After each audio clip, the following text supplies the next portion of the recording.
menyampaikan tadi seperti saya sudah sampaikan di awal, saya akan sharing tentang,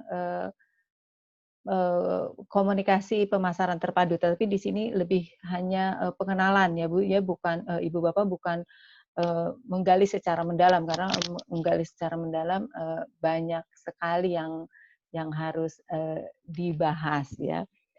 Mungkin saya secara khusus di sini nanti di akhir sesi ada, khusus untuk UMKM ya, teknik komunikasi pemasaran terpadu atau lebih dikenal, Integrated Marketing Communication atau IMC ya. Eee, Mengapa,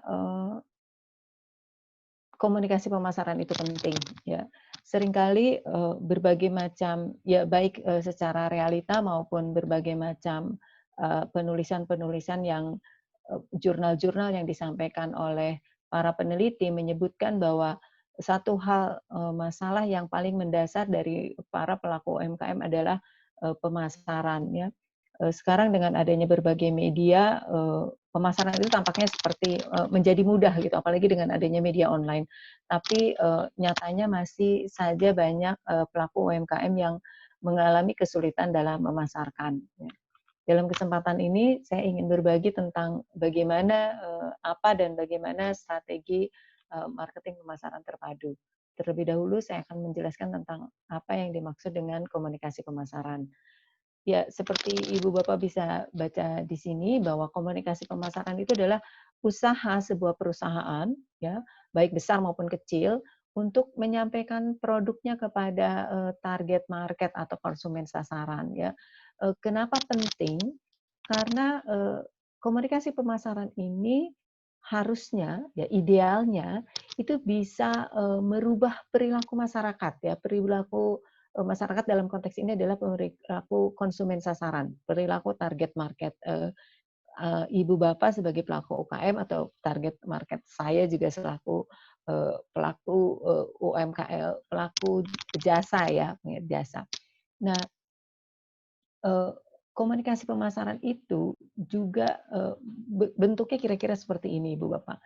Perusahaan ya menginformasikan, ya kemudian membujuk ya, mengingatkan konsumen melalui media. Di sini melalui media. Jadi, apa yang dilakukan perusahaan untuk mengingatkan konsumen bahwa produk ibu bapak itu ada, itu disebut komunikasi pemasaran. Ya juga termasuk membujuk, mengingatkan dan, eee, dilakukan melalui media ibu bapak.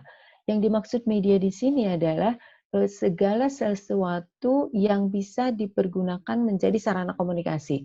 Bukan hanya media konvensional, tetapi media, yang, apa, media interpersonal, ya, bukan hanya media konvensional, media interpersonal juga tentunya media sosial, ya.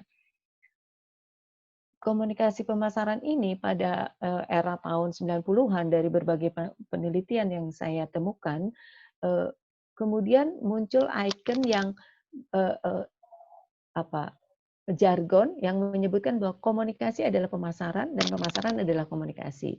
Mungkin, Ibu Bapak juga mengalami di sini bahwa tanpa komunikasi tidak akan terjadi pemasaran. Dan ketika kita berkomunikasi, sebagai pelaku usaha, tentu kita juga melakukan komunikasi. Misalnya ketika Ibu Bapak ingin, menyampaikan, menginformasikan bahwa Ibu Bapak punya produk baru, maka tentu kita harus memberitahu pada orang lain, "Ini loh, saya punya produk baru. Ini loh, saya punya diversifikasi usaha yang baru." Nah, itu merupakan sebuah proses komunikasi, ya. Proses di mana, ada pesan yang disampaikan kepada seseorang yang menjadi tujuan pesan itu, melalui media, ya. Nah, di dalam, ketika kita menyampaikan pesan, mungkin muncul berbagai macam gangguan. Gangguan, atau biasa disebut noise, gangguan di sini adalah, segala sesuatu yang mungkin menghambat, eee, diterimanya informasi yang ingin Bapak Ibu sampaikan kepada, khalayak sasaran, ya dalam hal ini tentu konsumen yang sudah menjadi target market Ibu Bapak.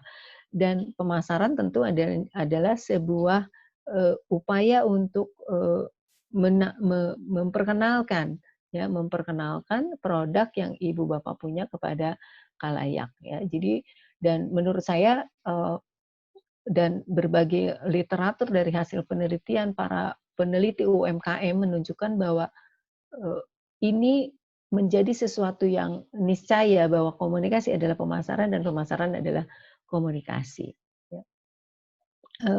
Ini Ibu Bapak, karena dengan adanya definisi tersebut, maka muncullah apa yang disebut komunikasi pemasaran terpadu atau integrated marketing communication.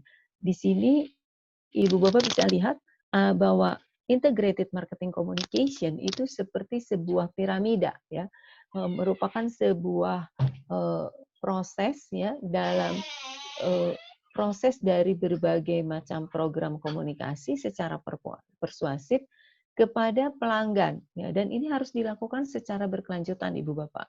Tidak bisa hanya kita perkenalkan satu kali. Sehingga Ibu Bapak punya produk, kemudian kita hanya memperkenalkan satu kali, orang kemudian sudah lupa ya. Itu sebabnya dibutuhkan adanya iklan ya, disebut ada yang disebut dengan iklan atau disebut dengan promosi. Nah, itu harus dilakukan secara terus-menerus. Integrated marketing communication atau komunikasi pemasaran terpadu bisa Ibu Bapak lihat di sini ada brand management. Brand management itu adalah bagaimana mengelola cara Ibu Bapak mengelola merek produknya ya, bagaimana merek produk itu ditawarkan, dikemas, kemudian diberi nama, misalnya Ibu Bapak punya produk dan kemudian Ibu Bapak harus sudah memikirkan dari awal akan diberi nama apa produk ini. Kalau produknya tidak diberi nama mungkin akan menjadi sulit untuk memasarkannya ya. Kecuali ya mungkin untuk produk-produk yang jangka pendek atau yang yang sifatnya sementara ya bisa saja tidak diberi nama atau uji coba bisa. Tapi akan lebih baik baik perusahaan besar, kecil maupun mikro itu sebaiknya memiliki brand, ya memiliki merek. Kemudian Ibu Bapak juga perlu melakukan bagaimana kita mengenali perilaku pembeli. Ya, kita perlu mengenali perilaku pembeli. Memang komunikasi pemasaran terpadu bukan merupakan sebuah kegiatan yang sederhana gitu. Diperlukan data untuk kita tahu siapa target market kita. Ya, sebelum membuat sebuah produk, tentu kita harus sudah menentukan siapa target market kita. Siapa yang akan menjadi sasaran dari produk kita. Kalau kita tidak menentukan siapa yang akan menjadi target produk kita, target market produk kita, atau misalnya kita tentukan secara random, siapa aja lah yang mau, itu akan menyulitkan untuk nantinya mempromosikan kepada siapa dan kemasannya harus seperti apa. Ya. Selanjutnya, ketika kita ingin menciptakan sebuah pemasaran yang terpadu atau komunikasi pemasaran yang terpadu, maka harus ada perencanaan, Ibu Bapak. Tidak bisa hanya sekedar, oke, saya mau bikin marketingnya begini deh, memasarinnya lewat teman-teman saja.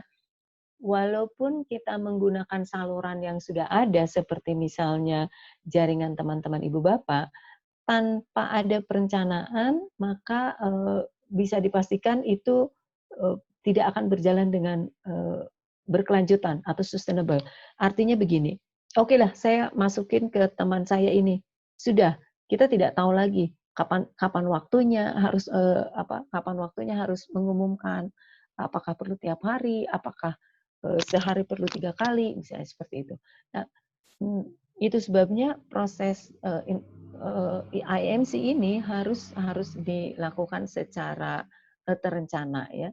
Dan kemudian setelah kita punya rencana, maka kita harus mulai merencanakan bagaimana kita tadi itu seperti saya direncanakan misalnya berapa sering, di mana kita akan beriklan ya.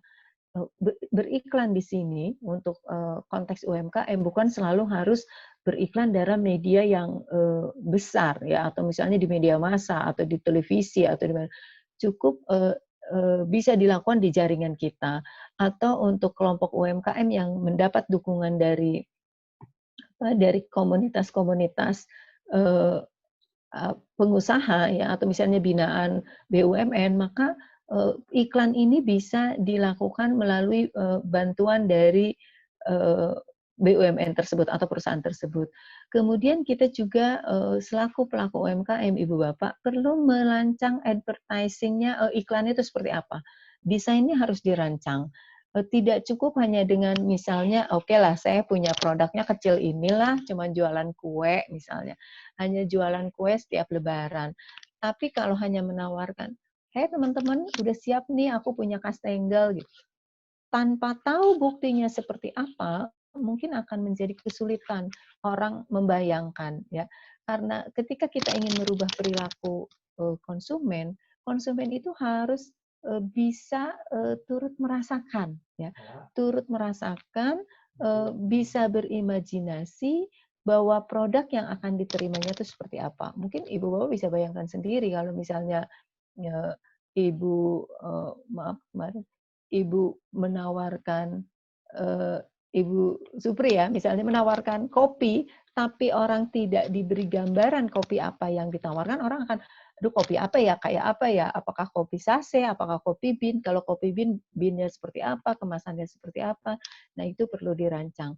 Dan apakah kemudian akan menggunakan media tradisional, ya, media tradisional atau digital marketing atau media sosial ya. Ada sekarang kita punya berbagai macam media sosial yang bisa dipergunakan. Juga bisa menggunakan strategi digital marketing ya. Bagaimana melakukan pemasaran secara online ya. Kemudian atau bisa juga menggunakan berbagai macam alternatif saluran untuk memasarkan produk kita.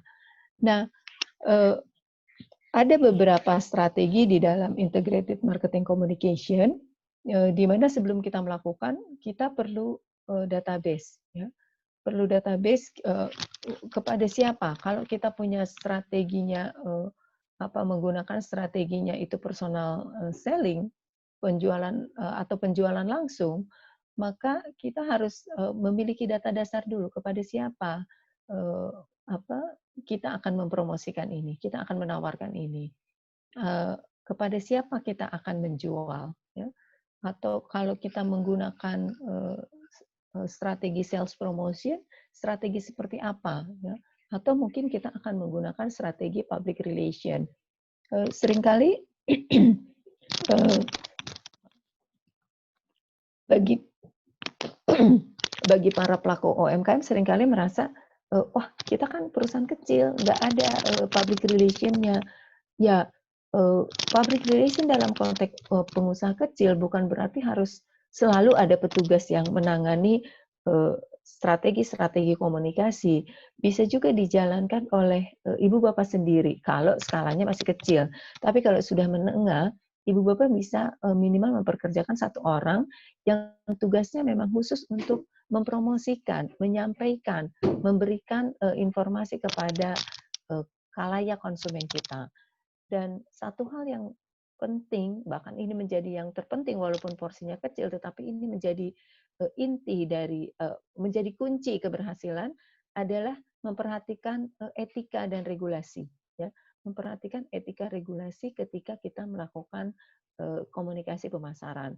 Dan tentu pemasaran yang dilakukan oleh ibu bapak itu harus dievaluasi, ya, sehingga kita tahu dampaknya seperti apa, apakah sudah cukup efektif ataukah masih membutuhkan perubahan-perubahan. Dan kita penting sekali memperoleh mencari masukan dari calon customer kita atau dari customer kita. Nah, Ibu Bapak, tujuan dari komunikasi pemasaran seperti tadi sudah disebutkan, yang paling utama itu adalah memberikan efek langsung pada perilaku khalayak.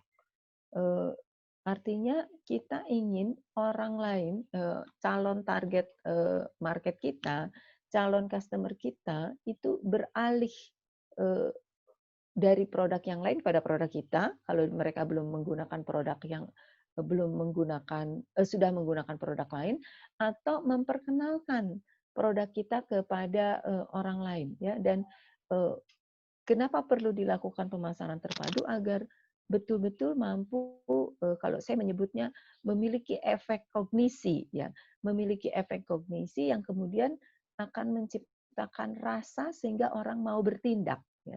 Jadi sebuah strategi itu saya selalu menyebutkan bahwa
Ibu Yeni, halo, Ibu Yeni, sepertinya terputus ya Bapak Ibu ya. Sebentar kita mungkin tunggu Bu Yeni untuk reconnect kembali.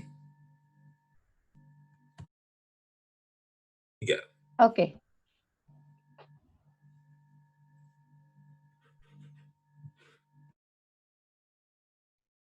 Saya belum bisa share ini. Aduh, Mas Hasan? Ya, silakan. Udah Bu.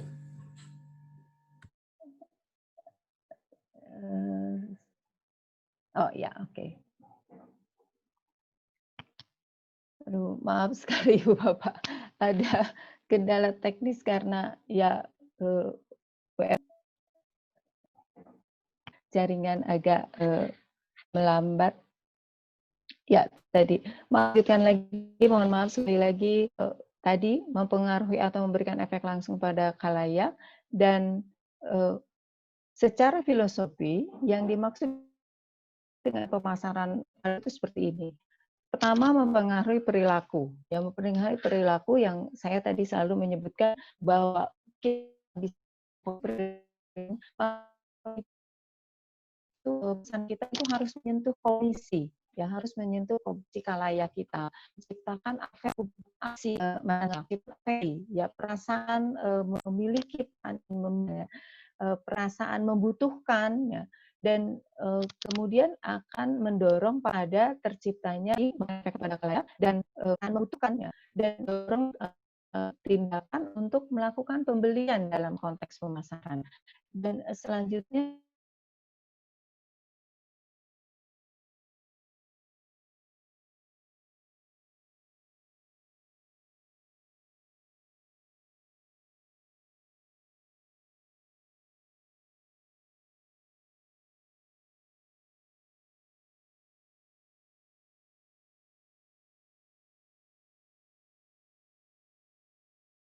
apa yang pelanggan butuhkan ya dan seperti apa yang strategi yang paling tepat untuk kita memasarkan produk kita dan tentu yang selanjutnya adalah menggunakan berbagai macam cara untuk bisa melakukan kontak. Artinya kita harus punya berbagai macam jaringan, berbagai macam media agar kita bisa berhubungan dengan calon pelanggan kita dan para konsumen kita.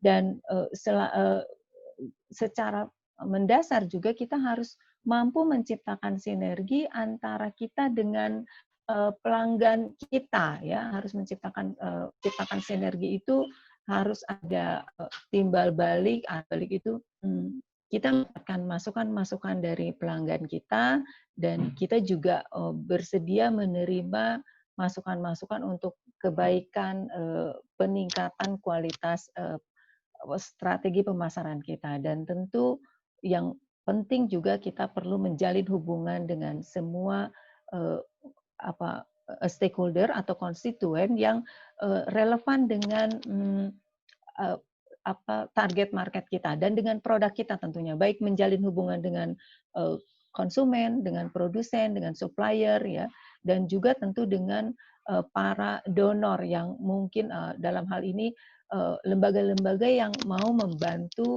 meningkatkan pemasaran produk yang ibu bapak miliki. Dan bagi UMKM, ya ini saya mengambil dari beberapa hasil penelitian bahwa bagi UMKM ada 4 hal yang bisa dilakukan ketika ingin mengaplikasikan komunikasi pemasaran terpadu. Pertama, melakukan iklan itu bermanfaat untuk menginfokan, ya, mempersuasi atau membujuk, kemudian mengingatkan dan memberi nilai tambah, juga bisa membantu kita untuk memberikan layanan tambahan ya. Itu membantu konsumen kita memahami produk kita itu seperti apa, mungkin cara menggunakannya, cara mengkonsumsinya, atau bagaimana misalnya kalau si produk itu memiliki tujuan-tujuan tertentu. Kemudian melakukan publisitas ya. Publisitas itu terkait dengan ya, bagaimana kita membuat produk kita itu agar bisa tersebar, terpublikasi dengan cara yang apik gitu ya, melalui berbagai macam media, baik ditujukan kepada pembeli ya yang sudah menjadi target market kita, maupun ditujukan kepada pembeli yang tidak terduga ya. Pembeli yang tidak terduga itu misalnya kita mempromosikan sesuatu bahwa kita punya peristiwa sesuatu ya, seperti misalnya kejadian COVID ini ya, bagaimana pandemi ini bisa menciptakan sebuah peluang yang tidak terduga. Dan ketika melakukan publisitas, tentu kita harus memiliki sumber yang kredibel. Sumber yang kredibel itu artinya kita memiliki data yang bisa dipublisitas dengan sedikit drama. Ya, drama ini bukan sesuatu yang berlebihan, Ibu Bapak. Mungkin Ibu Bapak bisa melihat bagaimana contoh-contoh yang ekstrim itu adalah ada di dunia artis misalnya, atau di dunia usaha itu diciptakan sebuah promosi yang agak memblow up atau agak membesar-besarkan sedikit. Misalnya kopi ini bermanfaat untuk kesehatan gitu. Tetapi tidak dalam konteks membohongi publik ya, tetapi misalnya kita juga punya sumber bagaimana produk kita itu memang bermanfaat untuk sesuatu yang lain. Atau misalnya kalau membeli produk ini maka akan meningkatkan kualitas apa, kualitas kesehatan atau meningkatkan semangat dan sebagainya. Sepertinya contohnya seperti itu. Kemudian promosi penjualan.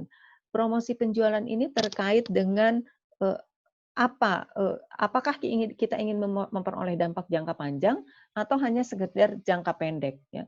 Kalau memperoleh jangka pendek itu mungkin promosi penjualan kita hanya sekedar memberikan bonus misalnya ya, memberikan bonus dan itu kalau bonusnya sudah selesai biasanya orang tidak lagi membeli, udah nggak ada bonusnya gitu.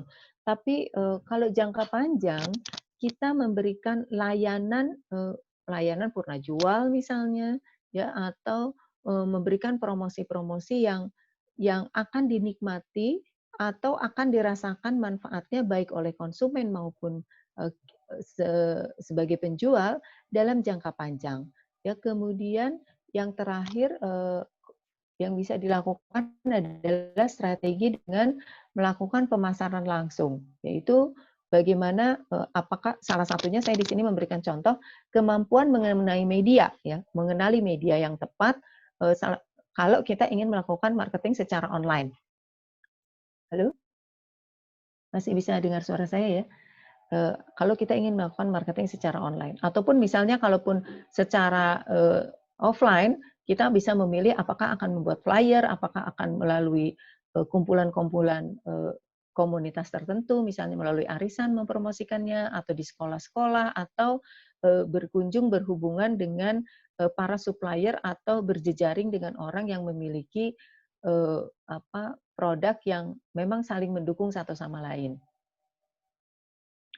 Nah, karena sekarang kita ada di dunia di era digital, maka penting sekali untuk UMKM bisa melakukan marketing secara online. Ya, hasil penelitian Wardana tahun 2015 menunjukkan bahwa marketing secara online itu berpengaruh, ya 78% itu berpengaruh terhadap pemasaran produk-produk UMKM, ya. Dan ini lebih memiliki keunggulan dalam bersaing. Mungkin Ibu Bapak, seperti Ibu Bapak bisa ketahui, Ibu Bapak bisa masuk ke marketplace seperti ke Tokopedia, ke Shopee mungkin, atau ke Bukalapak, atau ke JDID mungkin, ya, bisa bergabung di sana, terutama di Tokopedia dan Shopee kalau tidak salah. Di sana berkumpul para pelaku UMKM, yaitu promosi di sana kita bisa tidak melakukan promosi sendiri, tetapi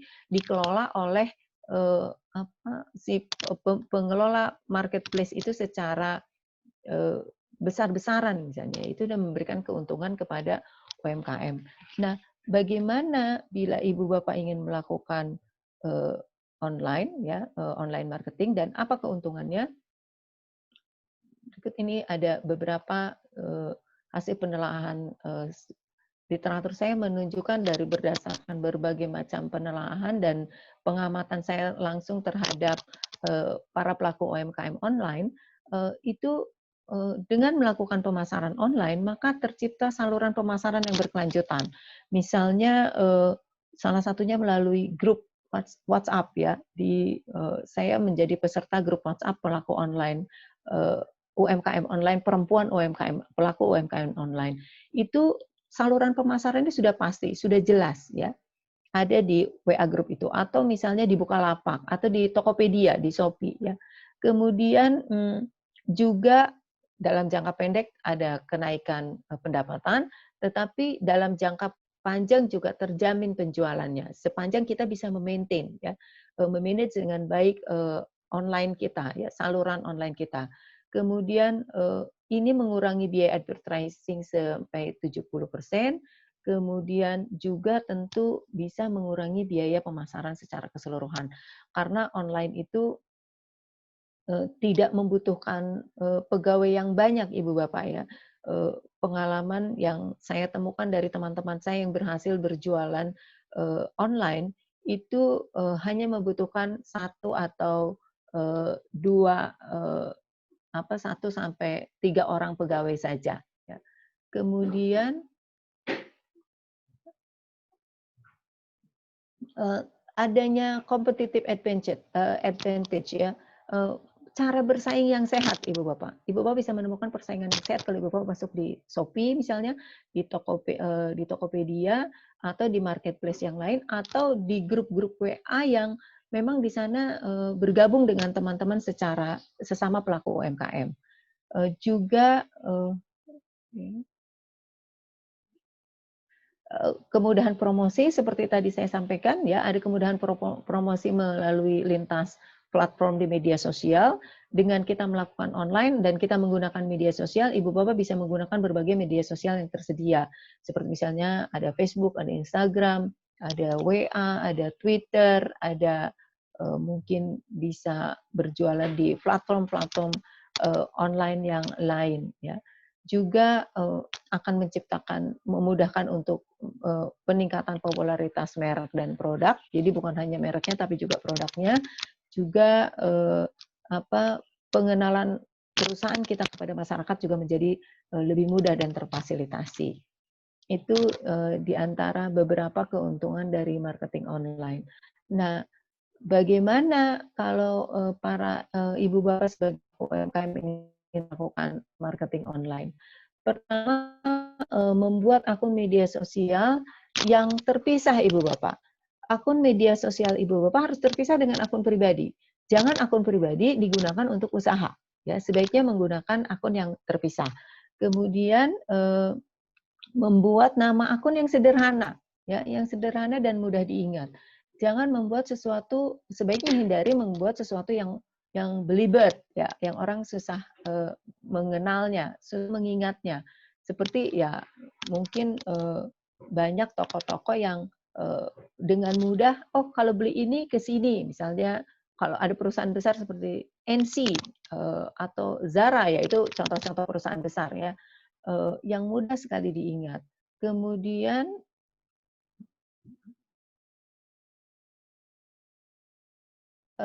harus melakukan posting secara berkala, ya, posting secara berkala, dan kita harus tahu kapan golden moment itu terjadi, ada gitu ya.